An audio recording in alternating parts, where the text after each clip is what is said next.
two fully loaded Boeing 747s. A thick, rolling mountain fog. A shocking disaster that changed aviation forever.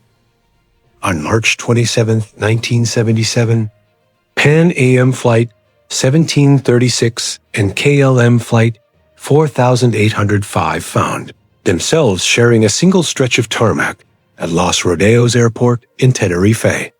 Within hours, they would be involved in the worst aviation disaster in history.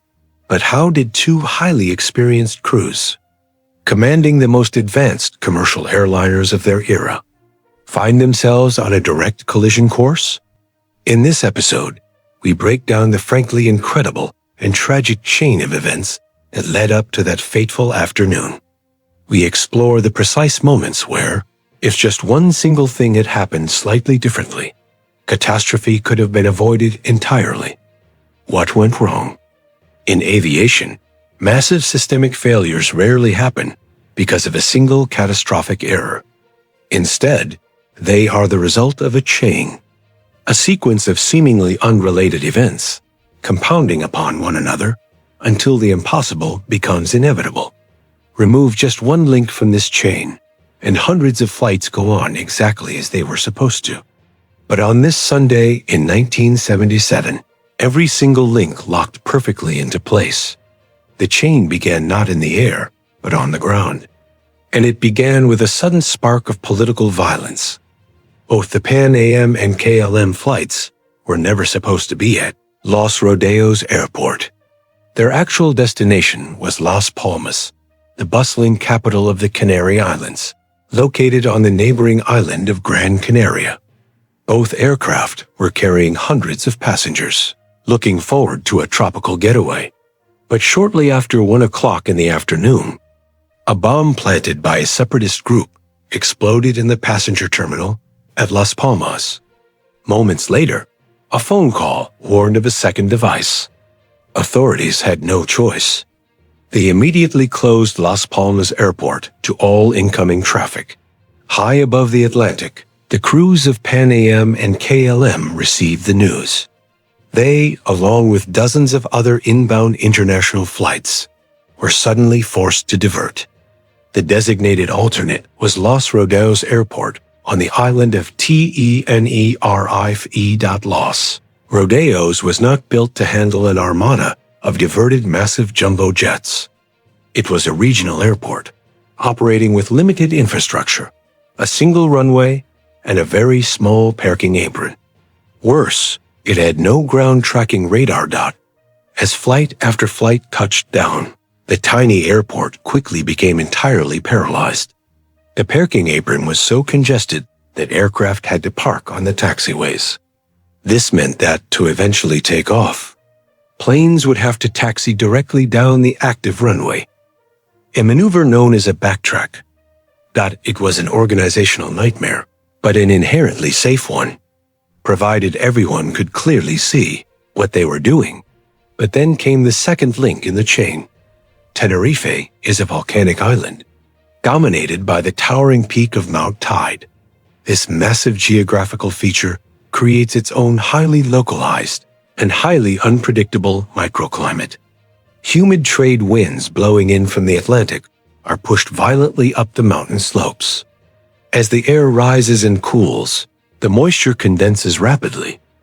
Because Los Rodeos is situated at over 2,000 feet above sea level, these newly formed clouds don't just pass overhead. They drag directly across the tarmac. When the 747s first landed, the weather was clear. But as the afternoon wore on, a dense, creeping fog began to descend. This wasn't standard fog that sits perfectly still. It was a shifting, living entity. Visibility would plunge from several kilometers to less than a few hundred meters in a matter of minutes, only to clear up momentarily before rolling completely back in. Suddenly, a heavily congested airport without ground radar was blanketed in a visual blackout. The control tower could not see the planes. The planes could not see each other. Everyone was entirely dependent on radio communication to paint a mental picture of where every metal giant was located.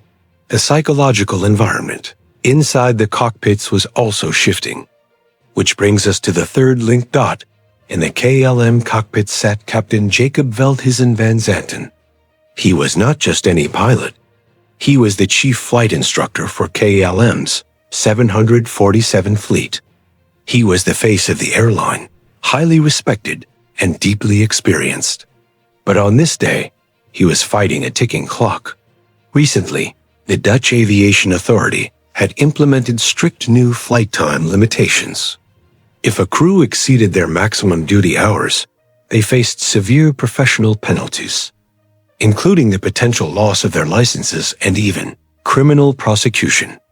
Captain Van Zanten and his crew were nearing their absolute legal limit. If they didn't leave Tenerife and complete their round trip back to Amsterdam soon, they would be forced to ground the aircraft overnight. This would mean organizing emergency hotel accommodations for hundreds of passengers. Logistical and financial disaster for the airline. Looking to save time later in the day, Captain Van Zanten made a fateful decision. He opted to completely refuel the massive 747 right there on the crowded apron at Tenerife. The Pan Am jet was parked directly behind KLM, completely boxed in. Even though Pan Am was ready to depart, they were forced to sit and wait for nearly an hour while the Dutch jet took on thousands of gallons of fuel. This delay was agonizing. By the time KLM finished fueling, the weather had degraded severely. Furthermore, the massive fuel load meant the KLM jet was now exceptionally heavy. It would require a much longer runway to get airborne, and it would climb much slower. Every margin of safety was being systematically shaved down. Finally, word came through. Las Palmas had reopened. The aircraft were cleared to start their engines because the taxiways were blocked by parked planes. The tower instructed the KLM 747 to taxi the entire length of the active runway, turn 180 degrees, and wait for takeoff clearance. Pan Am was instructed to follow them down the exact same runway, but to exit onto a side taxiway Charlie 3 to clear the path for KLM's departure. Inside the creeping fog, both massive jets began rolling down the concrete. The Pan Am crew, navigating blindly, struggled to find their assigned exit. Taxiway Charlie 3 required a sharp 148-degree turn backwards, a nearly impossible geometric maneuver for a massive 747 on a narrow strip.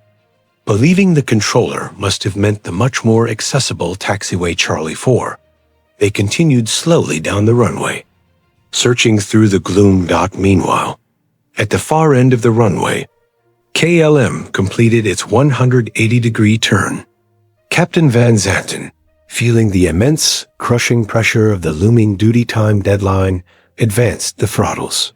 His co-pilot immediately stopped him, reminding the captain that they did not yet have their final air traffic control clearance. The co-pilot quickly radioed the tower. The controller replied, providing the route clearance, the path they were to fly after getting airborne. But crucially, he did not explicitly say the words cleared for takeoff. In the high-stress, high-workload environment of the cockpit, hearing the route clearance was enough.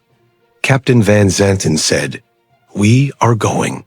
He released the brakes. A massive, fully fueled jet began to accelerate into the fog. To confirm their actions. The KLM co-pilot radioed the tower, saying a phrase that was highly ambiguous. "We are now at takeoff." Hearing this unusual phrasing, the controller was confused. He replied, "Okay. Stand by for takeoff. I will call you." At that exact same second, the Pan Am crew, hearing the KLM transmission and fearing the other jet was moving, keyed their microphone. "We are still taxiing down the runway." In a tragedy of technology, both the tower's command to stand by and the Pan Am's warning that they were still on the runway were transmitted at the exact same fraction of a second when two aircraft broadcast on the same radio frequency simultaneously. It creates a heterodyne, high-pitched, static squeal. Inside the accelerating KLM cockpit, the pilots did not hear the instruction to stop. They did not hear the Pan Am warning. They only heard a brief, shrill burst of static. A few seconds later, the tower asked Pan Am to report when the runway was clear. Pan Am replied, "We'll report when we're clear." In the KLM cockpit, the flight engineer heard this final exchange. A shadow of doubt crossed his mind. He leaned forward and asked the captain, "Is he not clear, that Pan American?" Captain Van Zanten, hurtling down the runway at over 100 miles an hour, his eyes straining through the thick, rolling clouds, replied with absolute, fatal confidence, "Oh yes." Seconds later, the terrifying silhouette of the Pan Am jet emerged from the fog, sitting directly across the runway.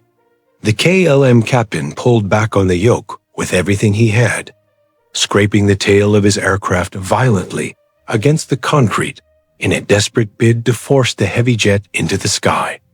The Pan Am crew shoved their throttles to maximum, trying frantically to turn their massive aircraft off into the grass. But it was too late. The heavy fuel load kept the KLM jet too low. It sheared through the upper deck of the Pan Am aircraft, destroying both planes and sealing the fate of modern aviation history. The mechanical echoes of that moment reshaped the world. It forced the global aviation industry to look strictly inward, fundamentally changing how crews interact, train, and communicate.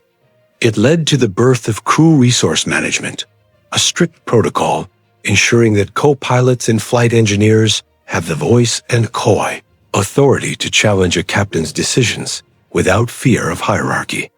It revolutionized the literal language of the skies, mandating strict, standardized phraseology so that the word takeoff is never, ever spoken unless an aircraft is explicitly cleared to do so. Today, commercial flying is the safest mode of transportation in the world.